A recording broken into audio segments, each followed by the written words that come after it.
在我们分享今天的信息以前，好不好？让我们先跟你旁边的人说一声：耶稣爱你，上帝祝福你。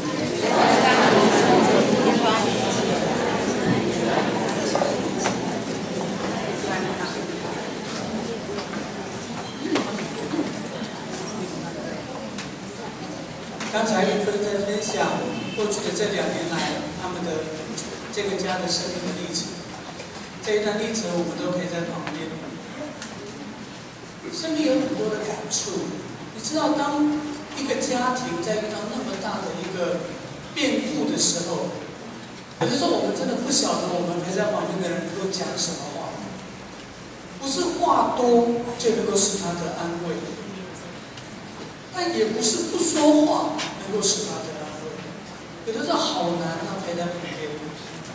但是感谢主的是，当我们来到旁边的时候，我们不是要给我们的话，我们唯一能给的，而且能够为人的生命带来真正的平安的是，那从天父来的爱和扶持。我记得有一次师母告诉我，他说当他在祷告的时候，他看见我们好像在为教会的弟兄姐妹祷告，好像很渴望要把教会弟兄姐妹扶持起来，希望能够保护每一个人都有平安。让他看见到耶稣的大手在我们后面扶持我们。我很喜欢那样的一个景象，看到耶稣的大手在扶持我们每一个人，扶持我们每一个家。我们每一个做爸爸妈妈的都希望用我们的手来扶持我们的儿女，使他能够长大，一路能够得到平安。但是我们也知道，没有一个爸爸妈妈能够有把握说，因为我的尽心尽力，我的孩子就一定能够得到平安，没有办法。面对儿女是这样，面对父母是这样。我记得上个礼拜我们教会的一个弟兄，他的孩子呢，刚在这里，然后就是线上那个婴儿奉献礼，他就提到说，那个妈妈就提到，年轻的妈妈就提到说，当他的孩子之前，然后还不到满月就被送到那个就那个小儿交部嘛，因为发现了那个蜂窝性组织炎，那个爸爸妈妈心中的那个焦虑。我能够体会那个心中的感受，因为我的孩子也曾经在很小的时候呢就被送到加护病房，然后甚至医生还给他发出病危通知单。那时候我也很想要抓着医生说：“医生，你赶快保我！”可是医生也没有办法。但是感谢主的是，在人不能的，在神凡事都能。我记得那时候我们夫妻2个人唯一能做的，真的是祷告在上帝的面前，感谢上帝，上帝让我遇到很好的医生。让那个医生呢就能够帮助孩子平安的走过来。后来就不知不觉的就很想要依靠那个医生，所以孩子不管遇到什么问题都找那个医生。后来很好玩，上帝就跟我们很幽默的就让我们学了一个功课。后来那个医生他医到好孩子的那么严重的那个肝的毛病，可是后来呢他的药呢医不好孩子的感冒。然后上帝就提醒我说，不是依靠医生，乃是上帝的恩典。阿们。我们有的时候很容易的会把我们的信心和眼光依靠在人的生命当中，但是上帝也常常提醒我们这些神的儿女的，其实上帝是一切平安的源头。昨天我接到一个紧急的电话，一个台北的一个朋友拜托我去看望他的一个朋友的奶奶，所以我就赶到马偕医院去。然后就在加护病房的外面遇到了那个家人，那个家人就跟我说，奶奶88岁了，然后正在医院里面，正在内科加护病房，然后是昏迷的，然后也因为那个长期的洗肾，所以造成他现在的整个的状况不是太好。然后他们前面刚进去的人呢就说都昏迷啊，都叫不醒。我就为奶奶祷告，我也不晓得我来，因为我也没有见过那个奶奶，我也不晓得来我能够为她做什么。可是你知道吗？在人不能的，在神凡事都能。所以我就跟着那个奶奶的女儿，我们2个就一进去。当我一进到那个加护病房里面的时候，你知道那个护士跟我讲的句话是什么吗？他说：“你们2位是奶奶的。”我说：“一个是女儿，一个是牧师。”然后那个护士就跟我说：“奶奶醒过来了。”好奇妙，然后我就跟那个奶奶讲，我说奶奶，我是牧师。那因为奶奶是听台语，我说阿嬷，我是牧师，我来给你看，我来为你祷告。奶奶就跟我点头，但因为她插管，我说插管不舒服，你要忍耐，但是你放心，我会为你祷告，上帝会给你力量。奶奶奶就跟我点头。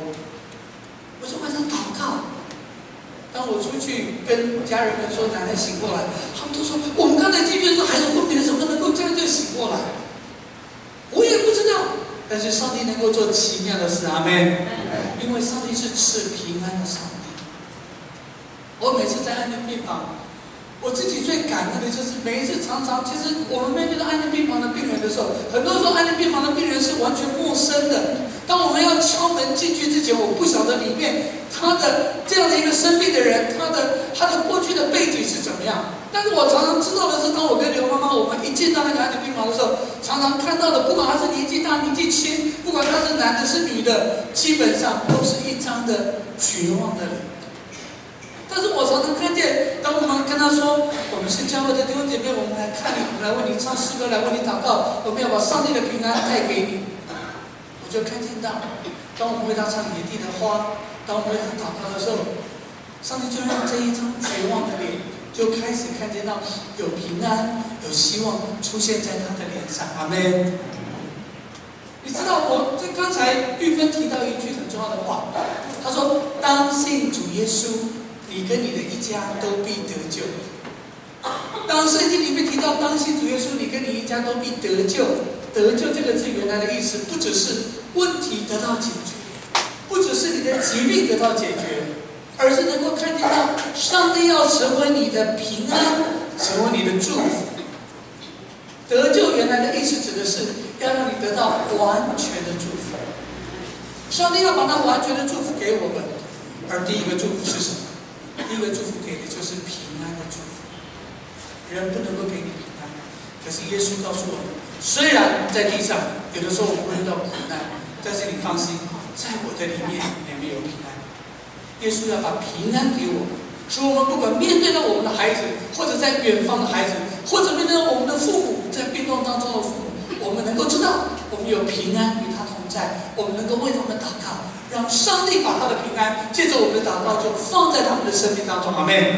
就像玉芬自己先得着了神爱之后，玉芬把平安带给了玉芬的妈妈、玉芬的爸爸，以至于看见到这个家就得到上帝的平安。阿们。不但上帝能够把平安给我们，上帝第二个要给我们的祝福是智慧。圣经告诉我们，敬畏耶和华是智慧的开端。每一个做爸爸妈妈的，其实当我们要在教导我们的儿女的时候，不容易。怎么样帮助孩子们走一条正确的路？怎么样帮助孩子们找出他们人生的兴趣跟方向？不容易。爸爸有的时候很希望孩子能够走我们自己所熟悉的路，这样我们比较知道怎么帮助他们。但是孩子不见得会跟我们走一样的路。孩子的人生、孩子的未来有太多的事情不是我们能够明白的、能够掌握的。但是感谢上帝，上帝应许我们，他说他会给我们从他而来的那个智慧跟引导。圣经里面我很喜欢的是那个敬畏耶和华是智慧的开端。上帝常常会帮助我们今天做父母的，在陪伴我们的孩子当中，给我们当说的话，引导他们走正确的路。所以做爸爸做妈妈的，当你在你的家里面面对孩子的未来，面对孩子的很多东西你担心的时候呢，你不要怕，你只管祷告，神会把那个智慧跟引导给你。使神的话能够做你脚前的灯，能够做你路上的光，使你能够陪伴孩子走一条人生最美的道路。这些日子，教会里面有一些的孩子们正在面对到考试，也面对到那个前面未来的道路，很好玩。其中有2个孩子，一个孩子我为他祷告的时候呢，上帝就给我一个很奇妙的感动。我说上帝给我一个感动，说上帝会让你留在新竹哦。我也不晓得，现在告诉我们，神常常会有那个出人意外的平安跟奇妙的带领。然后呢，后来可是我就去特别去查了一下那个孩子的整个的那个专业啊各方面，理论上他在新竹没有学校啊。可是上帝就常常给我们那个智慧的引导，很好玩哦。结果后来，他们的学校通知这个孩子说，有一个很特别的申请，叫做体育保送生。学校说你可以成为那个体育保送生，然后他就申请体育保送生进到中华大学，他喜欢的学校、喜欢的科系。然后他就可以继续留在教会里面，成为教会很棒的年轻人的一个同工。阿们。所以那个孩子就真的就这样子，我就看到神就为他开了一条奇妙的门，奇妙的路。我就想到我自己的孩子，我记得当我自己的孩子，我们家的那个老二东东，他要考大学的时候，他跟我说：“爸爸，我想要去读金门。”我一听到金门我就昏了，我说：“因为我跟很多人说我儿子读金门，我儿子在金门的时候，人家第一个直觉就是他当兵哦，不是啊，是在金门读书。”我记得当他在金门读书的时候，你知道我就问他，我说：“你为什么要去读金门呢？”他说：“爸爸，这个金门是我能够考上的国立大学里面的分数最低的，所以他说，因为他的弟弟常常刺激他，他的弟弟刺激到说，你看姐姐读的是国立的，我读的也是国立的，就是你老是读私立的。”我还就觉得很希望上帝能够帮助他，可是我那个儿子那个读书比较弱，所以常常他不是喜欢画画，读书比较弱。然后当他决定要去读金门的时候，我就心里面很担心啊。二方面呢，其实我也帮他算过，就算他真的要去读金门的时候，分数大概也距离他的模拟考的成绩大概差个30-40分，30-40分是一个蛮远的距离啊。就在神面前这样祷告，上帝就为他做了奇妙的事情。就在他考试的那一年呢，他的那个画画的那一科的考试呢，竟然考得特别的好。好到什么程度呢？好到他们的那一组就是那个世纪2专的那个统测，他们那一组叫设计组，有11000个人考试，他的那一个术科的成绩，画画的那个成绩，大概是全国的前10名以内。所以那个成绩比平常的高多少呢？大概比平常的成绩大概高差不多20分左右。所以那一科的分数就让他乘以2，然后就变成就刚好多了3分进到金门大学。金门大学最低录取416，他是419。可是即使这样子，我孩子心里面皮抓。我想说，这个儿子到底去到金门能适应不能适应？那么奇妙。我记得就在那个礼拜，我正在犹豫，到底该不该同意他去金门的时候，上帝突然派了一对夫妻，是在金门大学当老师的夫妻，从来没有来过我们教会，就来我们教会。然后来到我们教会的时候呢，然后新朋友介绍，他说：“我们现在正在住在金门。”我说：“怎么会那么奇妙？我儿子刚考上金门，就有人从金门来。我们教会从他之前，从他之后也没有人从金门来聚会的。美国来的有的，哪里来的有，金门来的就他们2个。然后我就跟他们请假。你知道那个老师跟我讲了一句话，他说：“王牧师，我跟你说，金门大学别的我还不敢讲，建筑系你可以读。”他说这个系很认真，我就整个就放心了。然后等到我带儿子要去金门报道的时候，那个老师就接待我，我才明白到原来神都有奇妙的带领。阿们。上帝是智慧的上帝。阿们。神的道路高过我们的道路，神的意念高过我们的意念。许多时候我们做父母的很担心，最近那个国中的那个12年国教又改变了，怎么办呢？到底孩子未来怎么办？你放心，天上的父他都知道，他都会有奇妙的带领。你只要借着祷告、祈求和感谢，把你所需要的告诉上帝，上帝会成为你的智慧跟引导，上帝会成为你的扶持，使你能够陪伴孩子走一条最蒙福的人生的道路。阿们。当信主耶稣，你跟你的一家都会在上帝的智慧的引导当中，会得到喜乐，得到平安。阿们。但是第3个，上帝给我们一个很大的礼物，叫做爱的祝福。圣经里面有一句话我常常很喜欢，他说：“亲爱的弟兄姐妹啊，你们要彼此切实的相爱，因为爱能够遮掩许多的罪。遮掩的意思是因着爱，它能够把很多生命当中的那个彼此的伤害、彼此的问题，能够把它 cover 过去，能够把它盖过去。爱能够遮掩许多的罪。有的时候，我们常常讲说，最亲密的就是家人，可是有的时候彼此伤害最深的也是家人。有的时候常常家人的一句话伤你，可能不是1天2天；有的时候家人的一句话伤你，可能是1年2年，甚至是10年20年。但是怎么样能够让这样的一个彼此之间的关系不是伤害，而是一个祝福？在圣经里面告诉我们，神就是爱。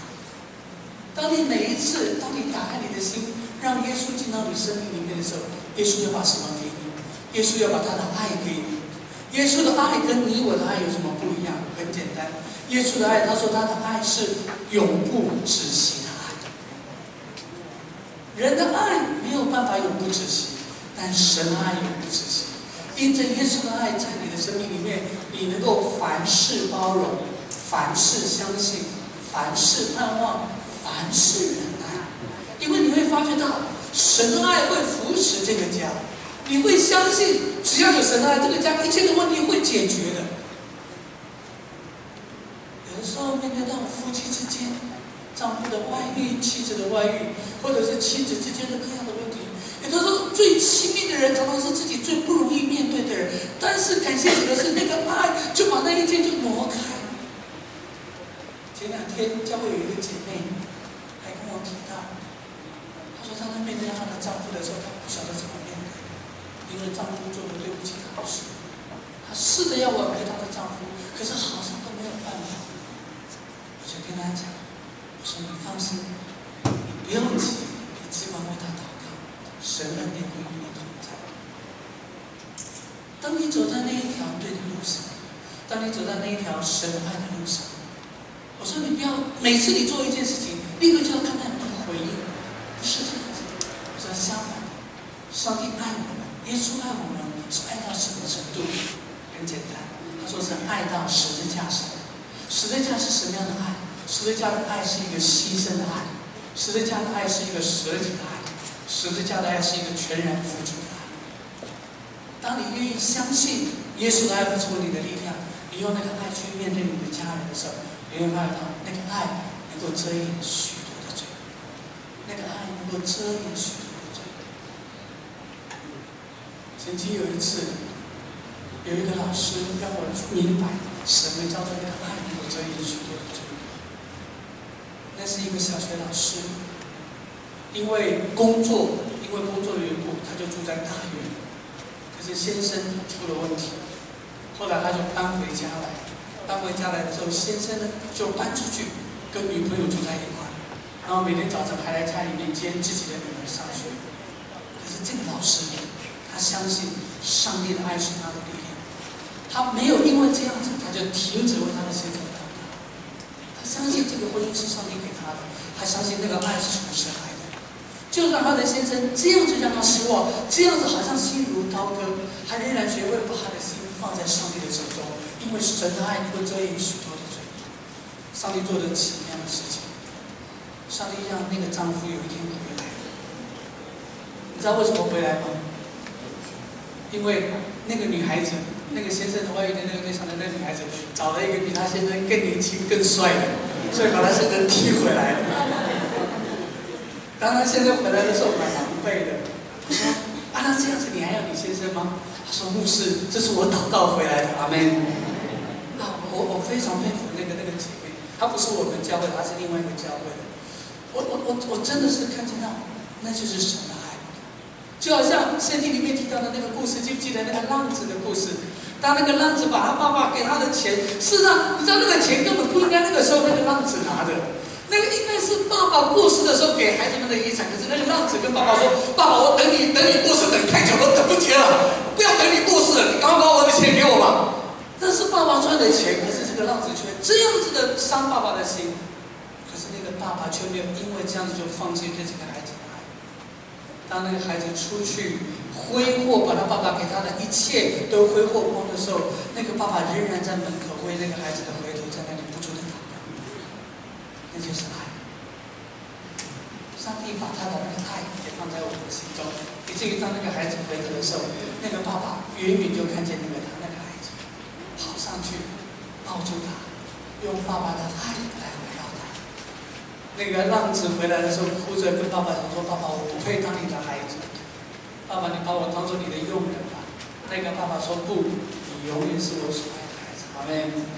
爱能够遮掩许多的罪，把我们生命当中许多的伤害都能够抹开掉。感谢主，何其的蒙福！但是不只是这样子，其实我觉得上帝给我们的爱最美的礼物，就是上帝给我们的爱有一个永恒的盼望，永恒的祝福。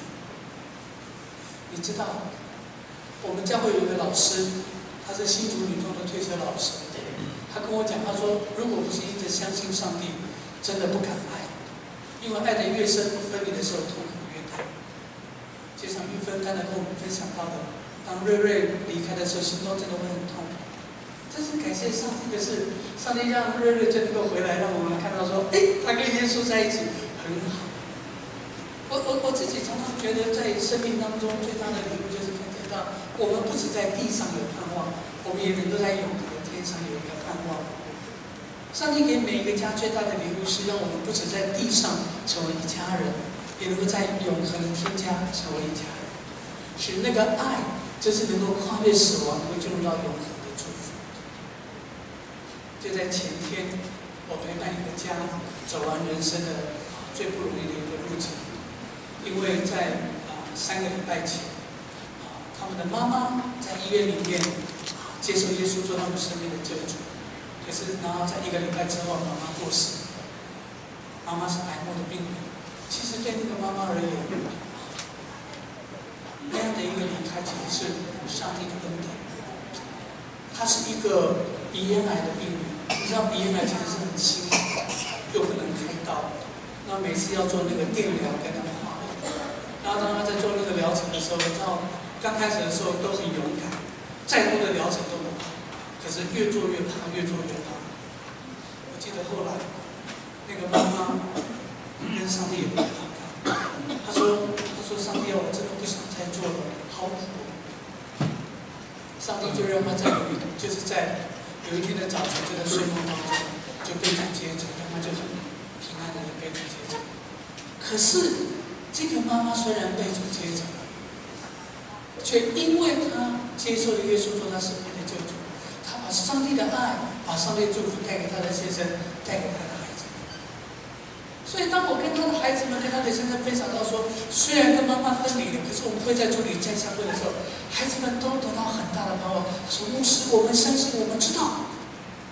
我不晓得孩子们应该是在地下室。因为今天那个刘妈妈特别邀请他们这一家一起来到上帝的面前，我真的是为这个家来祝福祷告，让这个家能够在耶稣的里面能够得到平安，知道他们所爱的妈妈没有离开他们。我们所爱的亲人在地上会有分离的一天，但是感谢主，上帝给我们最美的应许就是神爱世人，甚至将他的独生儿子耶稣基督赐给我们，叫一切信靠他的人不是走向死亡，而是走向永恒的生命。就像我知道有一天，我有跟瑞瑞在天上会再相会，还有海马里波波，那是我们最大的安慰跟最大的盼望。我常常跟刘妈妈讲，我跟她2个人回到天堂，第一件事情先开同乐会，因为认识的人太多了，都在那里。我觉得那是上帝给我们最美的礼物。主啊，我们有盼望，我们不只能够在这里成为一家人，我们也能够在那里成为一家人。教会就是我们预先尝到那个爱的滋味、一家人的滋味的地方。在这里，在耶稣爱里，我们学习彼此相爱、互相祷告。我们也真的看见到这个爱会延续一直到永恒。这就是上帝要给我们的祝福。什么是真正的幸福？真正的幸福绝对不是因为我们在银行的存款里面有许多，那个是一个祝福，但那不会是永恒的幸福。真正的幸福也不是因为你今天身体很健康，因为今天的健康不等于明天的健康，今天所拥有的不等于明天都还在。人生命何其脆弱，一个地震、一个海啸、一个天灾，刹那间好像一切人都会离开，一切都会失去；或者一个小小的意外，好像刹那间人生一切所努力的都会顿时成为泡影。但是感谢主，耶稣说他来了，是要叫我们得生命，而且是得到了更丰盛的生命。耶稣来了，他是要你跟你的全家得到真正的幸福。那个幸福是平安，那个幸福是智慧，那个幸福是永不止息的爱，那个幸福是永恒的生命。这是没有人能够给你的，但却是耶稣要给我们的。阿们。当你愿意打开你的心，让这样的一个礼物进到你的生命里面，就在今天，这个祝福就会进到你的生命里面，也从你的生命开始会来到你的家。就像玉芬的家，从玉芬开始，因着丽丽的分享，玉芬认识了耶稣，所以在她生命最关键的时刻，她学习依靠上帝，然后看见上帝的祝福。接着玉芬与瑞瑞同在，也与爸爸妈妈同在，也与我们全家人同在。当信主耶稣，你跟你的一家都必得救。我在说那个得救的意思是得着完全的祝福，就从你开始，因着你得着上帝完全的祝福，也因着你的祷告，你跟你的全家要开始得着耶稣的平安，得着耶稣的智慧引导，得着耶稣的爱，也得着耶稣给我们的永恒的生命。你愿意得到这一份祝福？以及我们的事情哦，谢谢。让我们一起来做一个祷告。主耶稣，我们谢谢你。主耶稣，我们要再一次向你来祈求。主耶稣，我们求你伸手在我们每一个人的心中做奇妙祝福的工作。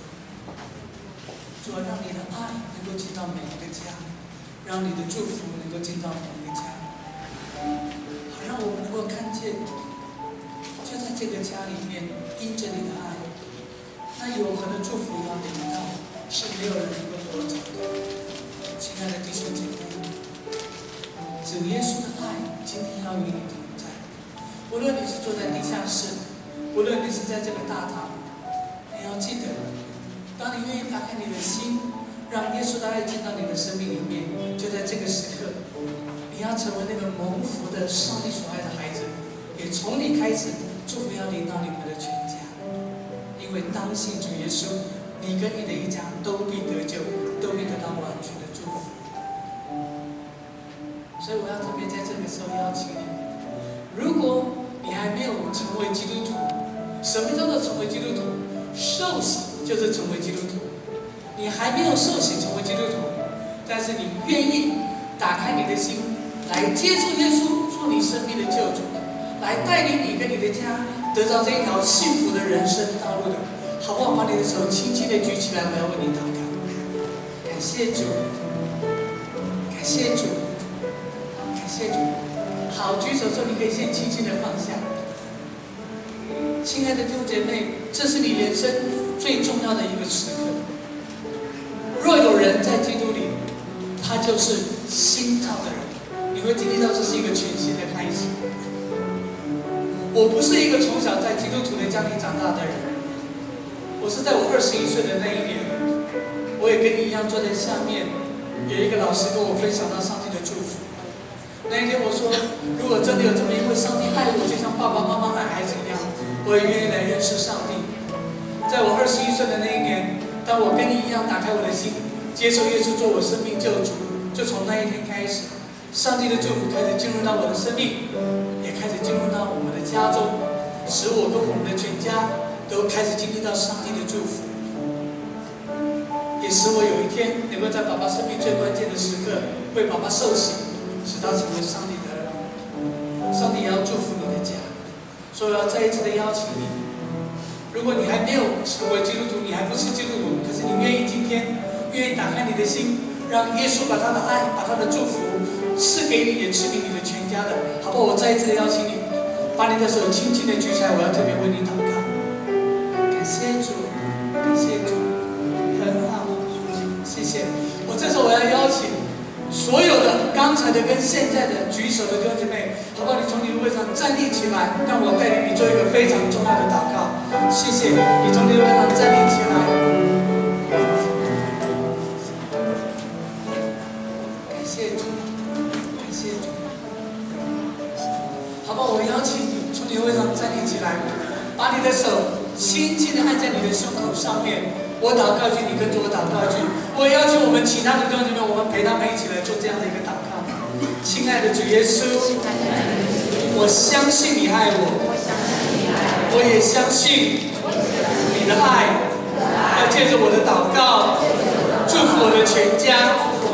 主耶稣，我愿意打开我的心门，接受你做我生命的救主，带领我走一生的道路，用你在十字架上为我所流的宝血，把我过去生命当中一切的污秽、一切的过错、一切的遗憾，完全的除去。主耶稣，就从今天开始，你的祝福与我同在，也与我的家人同在。我要奉主耶稣的名宣告，你的祝福你的平安要临到我们的全家，从今直到永远。因为我是你所爱的孩子，你的祝福必永远与我同在。这样祷告，靠耶稣基督的圣名，阿门。我们再次给这些站立人们一个鼓励。稍微等一下，先不要坐下来。然后特别跟你问一个很重要的问题：当我们这个人打开我们的心，邀请耶稣进到我们的心中，做我们生命救主的时候，告诉我，耶稣现在会在你的哪里？会不会离开你？阿门。所以你记得，牧师不能够24小时陪伴你，没有一个人可以24小时陪伴你，但是耶稣会24小时陪伴你。阿门。他会在你的心中随时成为你的力量。当你需要帮助的时候，你跟他祷告，你说主耶稣求你帮助我，他就会帮助你，他会成为你的智慧。当你需要平安的时候，你就跟他祷告，他会成为你的平安。当你需要爱的力量的时候，你跟他祷告，他会成为你的爱。当你需要永恒的力量、永恒的盼望的时候，还会给你永恒的盼望跟祝福。阿们。在你坐下以前，因为今天是你人生全新的开始，今天你成为上帝的孩子。阿们。所以我们要送给你一个很特别的生日礼物。来，我们把礼物送给每一个人，谢谢。拿到礼物再坐下，谢谢。一定要拿到礼物再坐下。